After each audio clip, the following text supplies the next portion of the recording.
Hello everyone, मैं ममतेश गुप्ता। आज देखेंगे 7th क्लास एनसीईआरटी चैप्टर 5 जल।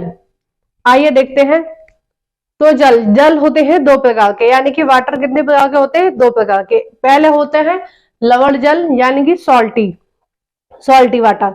अब सॉल्टी वाटर कौन सा होता है? जिस पानी के अंदर नमक की मात्रा होती है उसको हम बोलते हैं सॉल्टी वाटर या लवणीय जल। लवणीय जल कहाँ में क्या होता है? एक तो नमक होता है और सोडियम क्लोराइड होता है।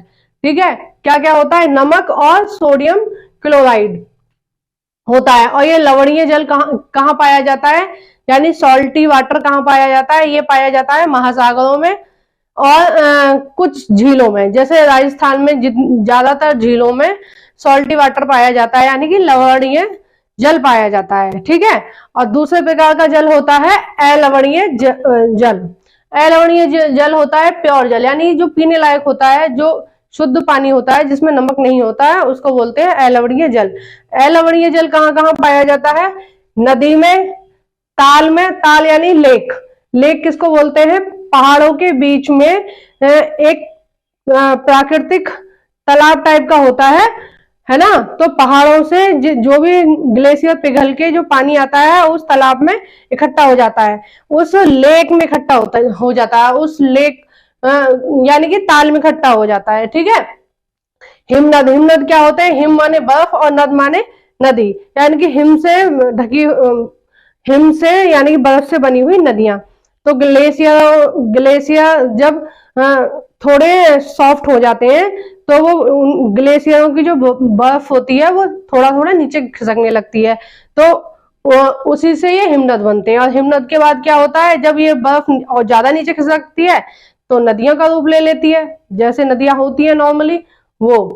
तो ये दो प्रकार के जल हैं और मैंने आपको बता दिए कहाँ कहाँ पाए जाते हैं। नदी में, ताल में, स्रोतों में और हिमनद में। और जो भौम जल होता है, यानी कि भूमि से निकल के अंदर जो जल है, जिसको हम नलकूप या उससे मोटर से निकाल लेते हैं पानी को, उनको वो होता है भौम जल। ठीक है।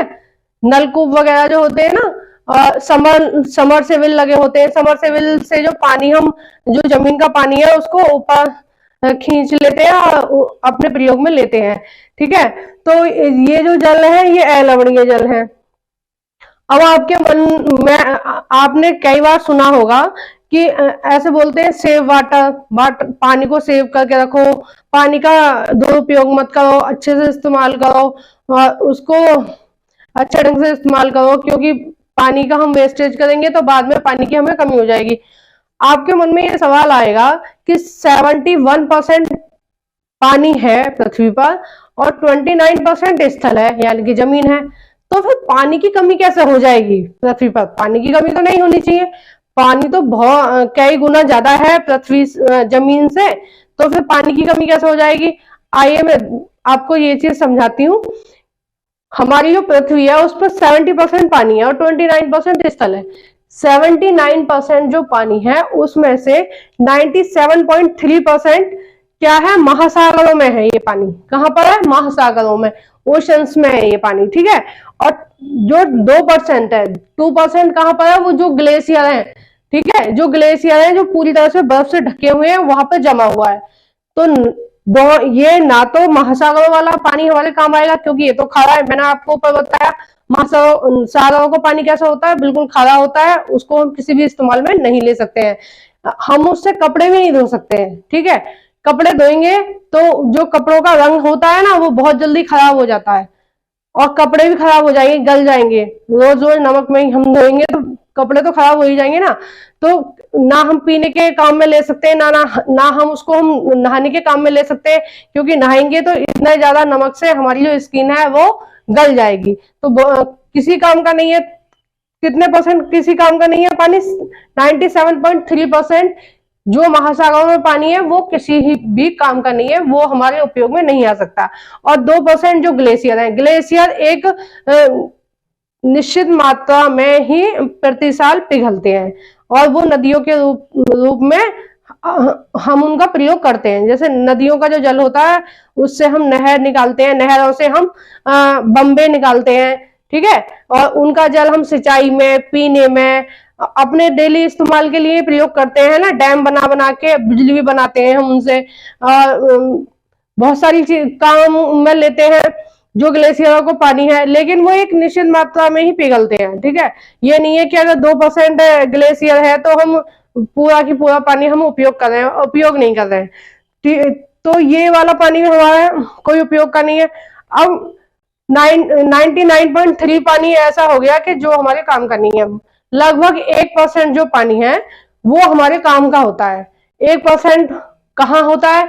1% होता है नदियों का जल, जो शुद्ध होता है और जो पीने लायक होता है, जो हम किसी भी इस्तेमाल में प्रयोग उसको हम कर सकते हैं। ठीक है, किसी भी चीज के लिए हम प्रयोग कर सकते हैं, नहाने के, धोने के, पानी पीने के, और मतलब जो भी हम जिस चीज के लिए भी हमें चाहिए पानी डेली में यूज करने के लिए, तो हम नदियों का जल ले सकते हैं। भौम जल, यानी मैंने अभी आपको थोड़ी देर पहले बताया था, समरसेबिल से पानी निकाल लेते हैं, नलकूपों से पानी निकाल लेते हैं, तो उसको हम भौम जल बोलते हैं। जो जमीन के अंदर जल है उसको बोलते हैं हम भौम जल। ठीक है, तो भौम जल का पानी जो है वो इस्तेमाल करने योग्य है। वो ये जो सारा पानी है तालाबों में, तालों में, यानी कि लेकों में, ये जो सारा पानी है, ये पानी कैसा है? पीने योग्य है। और ये पानी केवल 1% है जो हम यूज में लेते हैं। ठीक है ना।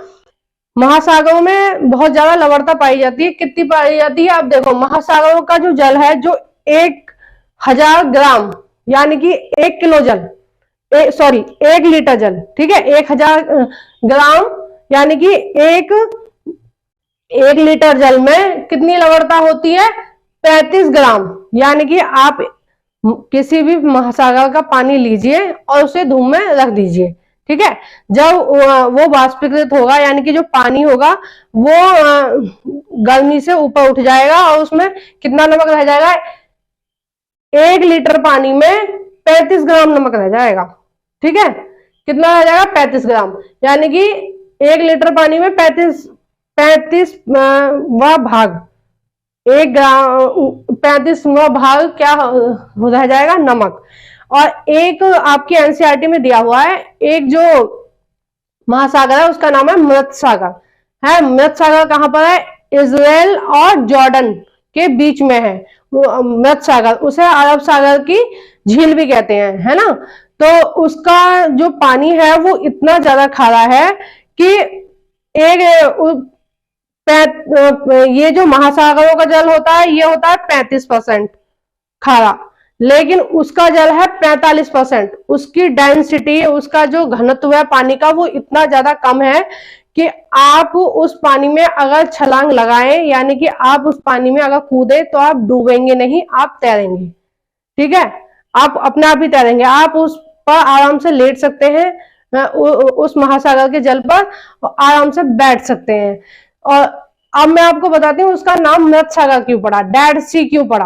क्यों बोलते हैं उसको डेड सी? डेड सी उसको इसलिए बोलते हैं क्योंकि वो इतना ज्यादा खारा है कि उसमें ना तो मछलियां हैं, ना कोई भी जो जलीय जीव होते हैं, बहुत सारी जलीय जीव होते हैं, वो नहीं मिलते हैं उसमें। इतना ज्यादा खारा है कि उसमें कोई जलीय जीव रह ही नहीं सकता है ना। तो उसमें जलीय जीव नहीं मिलते हैं, इसलिए उसको मृत सागर बोलते हैं, यानी डेड सी बोलते हैं। अब हम देखते हैं जल चक्र। जल चक्र क्या है? जल चक्र क्या है? पृथ्वी पर जितने भी स्रोतों में पानी उपलब्ध है,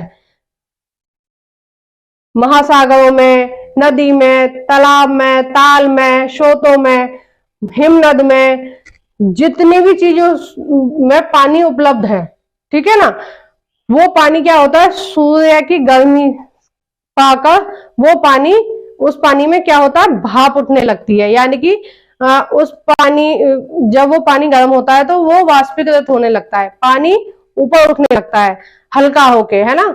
मैंने आपको पिछले चैप्टर में बताया था कि जब निम्न वायु दाब बनता है, यानी कि जब गर्म वायु ऊपर उठती है, और गर्म वायु क्या पानी लेके ऊपर उठेगी, है ना।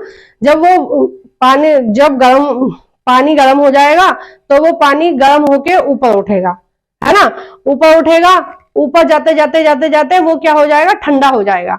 जब वो पानी ठंडा हो जाएगा फिर वो संघनित होता रहेगा, साथ साथ ऊपर उठता रहेगा, संघनित होता रहेगा। यानी कि जो वायु के कण हैं, जो वायु है वो पास पास आती रहेगी, ठीक है ना, पास पास आती रहेगी।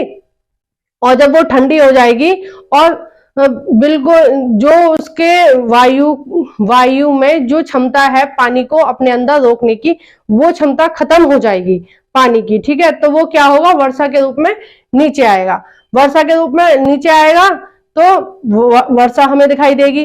वर्षा होगी तो वर्षा का जल नदी के जरिए, नालों के जरिए, तालाब के उसके बंबों के जरिए ये क्या होता है, ये दोबारा से महासागरों में चला जाता है।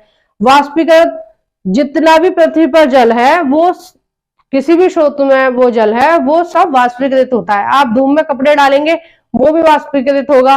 और जल्दी से कपड़े नहीं सूख जाते धूप में, वो कैसे सूख जाते हैं, वो ऐसे सूख जाते हैं कि उनका जो जल है वो गर्म होता है। जो हम कपड़े धूप में डालते हैं, उनका जो जल है वो गर्म होता है और भाप बन के ऊपर उठ जाता है ना, वाष्पीकृत हो जाता है। और इसी तरह से इस चित्र में अब हम देखने की कोशिश करेंगे कि ये इसमें दिखाया गया है जल चक्र को, कि जल जो है वो वाष्पीकृत यानी कि गर्म होके भाप के रूप में ऊपर उठ रहा है, वाष्पीकृत हो रहा है और ऊपर जा रहा है। फिर वो संघनन हो रहा है उसका जल का, यानी कि वो पास पास होता जा रहा है। और ठंडा होने के बाद में वो वर्षा हो रही है और वर्षा का जल दोबारा से कहाँ जा रहा है, नदियों के और बंबे नाले सारी तरीकों से कहाँ जा रहा है, दोबारा से महासागरों में जा रहा है, ठीक है। आप चिड़ियाओं के लिए अगर पानी रखेंगे गर्मियों में या सर्दियों में भी रखेंगे, तो आप देखेंगे अगर चिड़िया नहीं भी पिएंगी तो उस पानी को, वो पानी अपना आप भी खत्म हो जाएगा। वो कहाँ चला जाता है, वो वाष्पीकृत होके वायुमंडल में चला जाता है, ठीक है ना। तो इसी आपके एनसीईआरटी में एक चीज और दी हुई है कि जरूरी नहीं है कि जो पानी हम इस्तेमाल कर रहे हैं वो वहीं का ही है। जैसे कि आप मैप में देख सकते हैं, ये अरब सागर से जो वाष्पीकृत होगा, जरूरी नहीं है कि इसका जो वर्षा होगी वो भारत में ही होगी, है ना, ऐसा कोई निश्चित नहीं है। ये यहाँ से वाष्पीकृत हुआ, यहाँ से पानी उठा, ठीक है, पानी उठ के ये हवा उसको पाकिस्तान की तरफ ले गई, या हवा उसको श्रीलंका की तरफ भी ले जा सकती है, अफ्रीका की तरफ भी ले जा सकती है। तो एनसीईआरटी में दिया हुआ है जो अमेजन बेसन है, अमेजन बेसन क्या है, दक्षिण अमेरिका में, दक्षिण अमेरिका की सबसे बड़ी नदी है अमेजन बेसन। तो उस अमेजन बेसन का मतलब है अमेजन और उसकी सहायक नदियां, ठीक है।